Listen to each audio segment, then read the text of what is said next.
दे देंगे। चलो जी, धन्यवाद। शकुंतला खट्टर जी, थैंक यू। स्पीकर साहब, आपने मुझे बजट पर बोलने का मौका दिया। वैसे बतेरी आवाज है। बहुत बहुत धन्यवाद।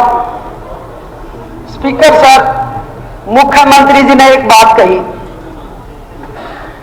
कृषि हमारे प्रदेश की अर्थव्यवस्था की रीढ़ की हड्डी है, और साथ में कहा हेल्थ और एजुकेशन दाएं बाएं बाजू है। मैं मुख्यमंत्री जी से एक बात कहना चाहूंगी, तीनों डिपार्टमेंटों में जाके देखा क्या हाल है, किसानों का क्या हाल है, हेल्थ का क्या हाल है, एजुकेशन का क्या हाल है। अगर इन तीनों का बुरा हाल है तो अर्थव्यवस्था का क्या हाल होगा। अब मैं बात करती हूं किसानों की। मुख्यमंत्री जी ने कहा था 2022 में आय दुगनी करेंगे, 2025 हो गया है, आय दुगनी नहीं हुई है, ना उनको उनकी फसल का उचित मुआवजा मिलता है। और स्पीकर सर, अब पता क्या लिखते हैं, किसानों की आय बढ़ाई जाएगी। बड़े शर्म की बात है, किसान अन्नदाता है, किसान अर्थव्यवस्था की रीढ़ की हड्डी है, और उनके साथ ऐसे किया जा रहा है। अब आ जाओ, एजुकेशन मिनिस्टर बैठे हैं हमारे।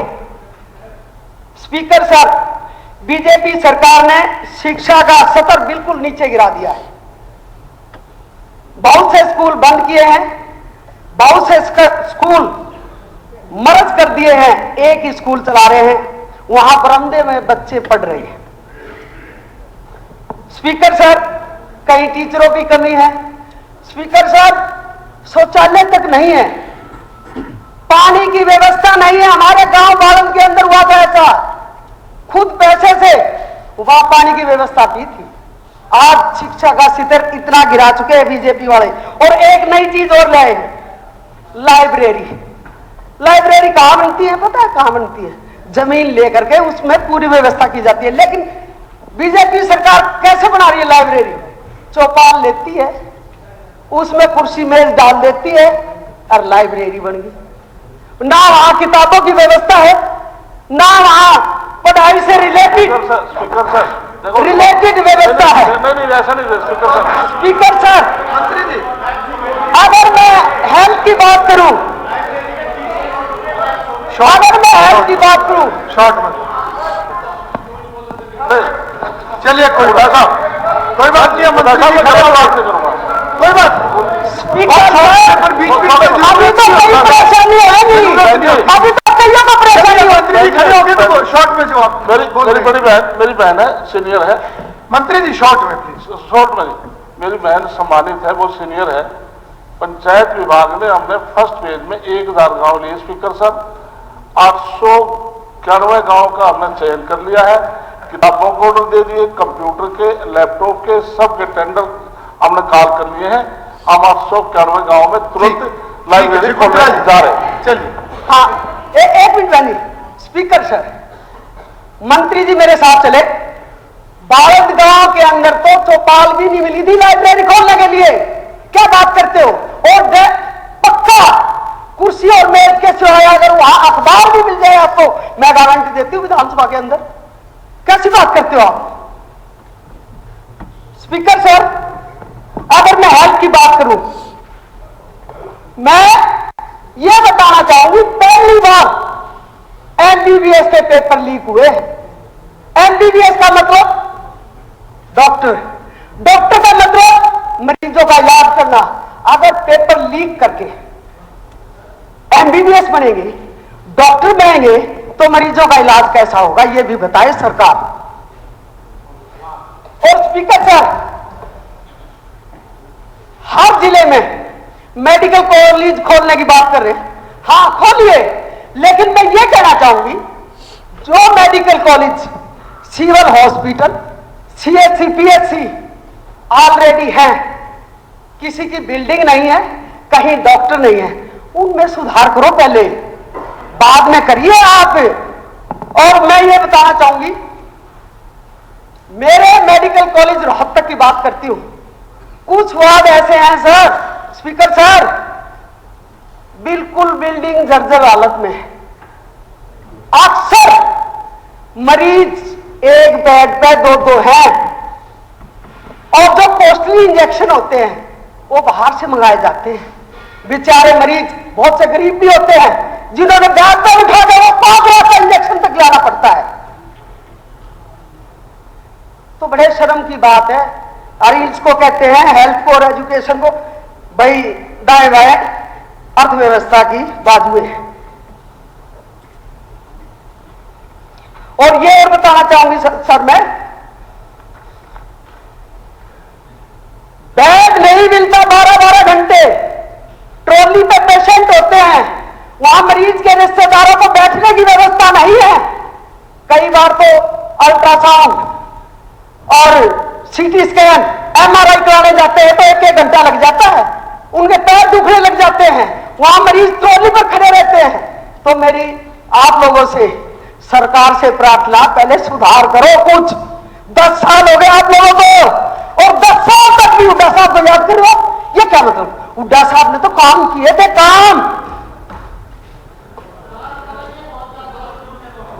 और स्पीकर साहब, सिंचाई की अगर मैं बात करूं, मंत्री जी बैठी नहीं है, कह रही थी पानी का समान बंटवारा। मैं कहती हूं, मेरे को और का पता नहीं, डिस्ट्रिक्ट रोहतक की बात कर लूं, हमारी तरफ नहर 1.5-2 महीने में सिर्फ 3 दिन के लिए आती है। एक दिन आती है, स्लो फ्लो होता है उसका, दूसरे दिन उसका फ्लो तेज हो जाता है, तीसरे दिन फिर स्लो होना शुरू हो जाता है बंद होने के लिए। क्या यही समान बंटवारा है? बहुत बुरा हाल है।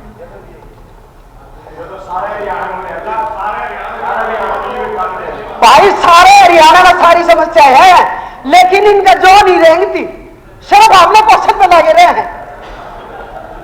जो नहीं रेंगती हमारे को पोषण में लगे रहे हैं।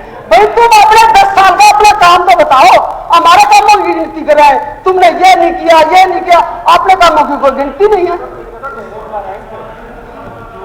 और मैं स्पीकर सर युवा की बात करूं,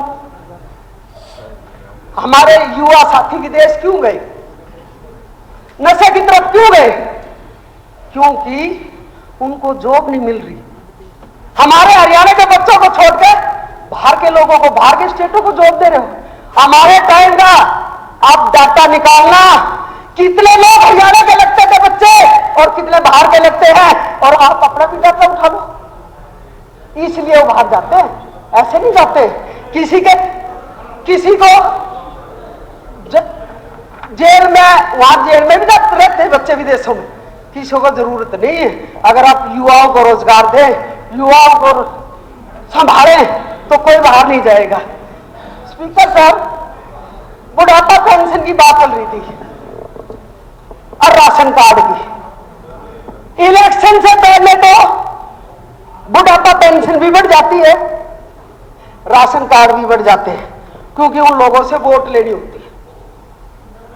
और उसके बाद काटने शुरू हो जाते हैं।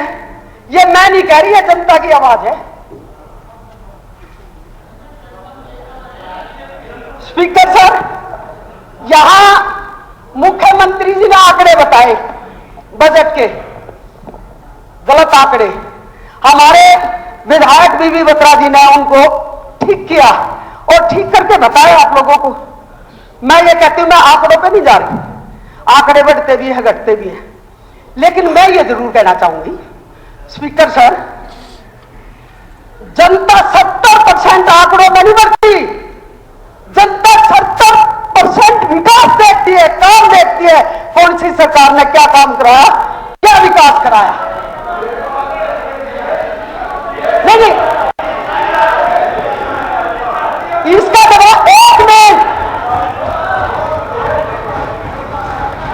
स्पीकर सर, मैं अगर महिलाओं की बात करूं, ये तारीख तो हमारे लिए बजा रहे हैं, महिलाओं की बात करूं, 1 लाख रुपए डेयरी खोलने का। अरे 1 लाख में क्या होता है? उसने भाई ने बताया था 1 लाख में तो भैंस का बच्चा भी नहीं आता। और ये भैंस की बात कर रहे हैं, अगर उनको देना है तो 5 लाख रुपए, 10 लाख रुपए तक ब्याज मुक्त करके आप उनको लोन दीजिए ताकि वो अपना काम कर सके। ऐसे नहीं होता।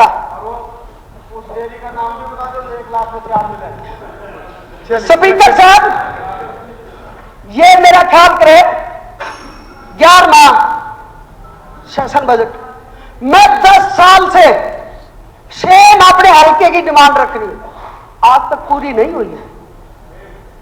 मुख्यमंत्री मनोहर लाल खट्टर जी थे, उन्होंने सब डिवीजन की घोषणा की और यहां रुपये मारते थे, अब भाई मेरा हल्का, मेरा गांव बनियानी, घोषणा कराए, लेकिन वापिस ले ली वह घोषणा।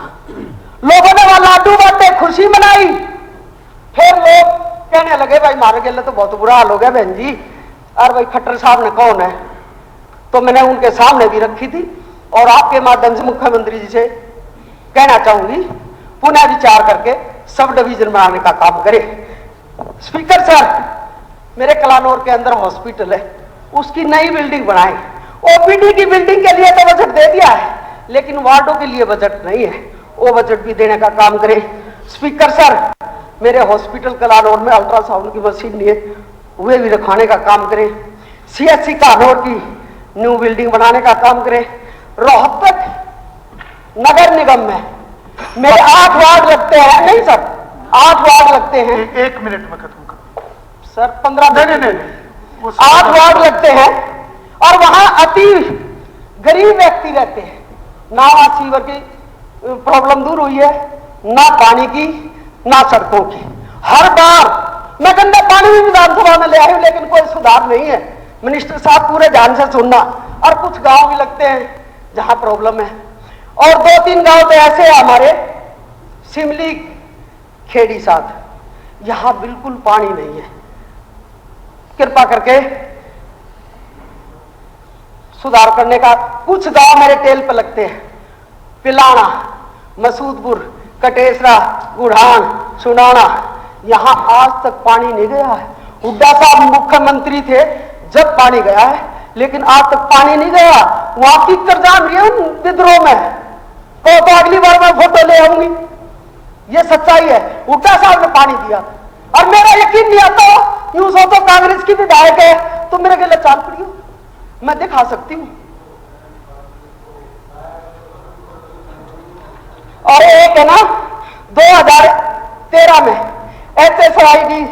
एचएसआई डीसी विभाग के द्वारा रिहायशी प्लाटों के ड्रा के लिए बलियाना, नौलंद, खेड़ी साहब के किसानों से हरियाणा सरकार के नियमों के अनुसार 10% प्लाट की राशि के साथ आवेदन करवाए थे। आज तक ड्रा नहीं किए, क्या गलती कर दी उन्होंने। और दूसरी बात, एक और क्वेश्चन है, नुका ड्रा करेंगे लेकिन कॉर्नर प्लाट का ड्रा नहीं करेंगे, क्यों भाई, ये कौन सा कानून आ गया। चलिए बाकी लिख के दे दीजिए।